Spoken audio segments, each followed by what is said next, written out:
This week, an Oregon man was sentenced to 9 months in jail after he pleaded guilty to assaulting law enforcement and other charges related to the breach of the U.S. Capitol on January 6, 2021.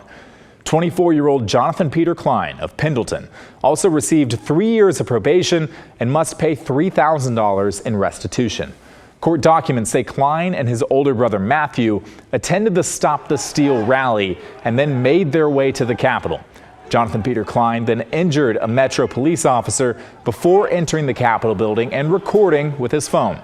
He then left the Capitol, reunited with his brother, and forced open a different door to the building, causing over $10,000 in damage. His brother Matthew was sentenced to 90 days in jail earlier this year.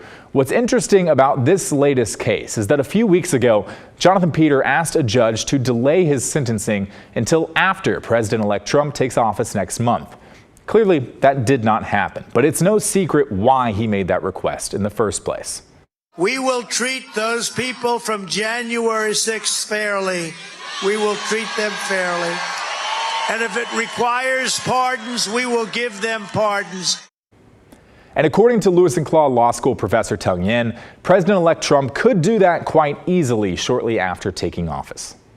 You can imagine he might just come in on day one and say, well, first thing I'm doing is I'm just deciding by executive order pardon for anybody involved in any January 6th crime without going through any of that review process.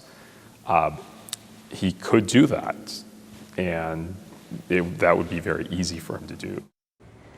In case you're wondering, according to federal prosecutors, more than 1,500 individuals have been charged in nearly all 50 states for crimes related to January 6th.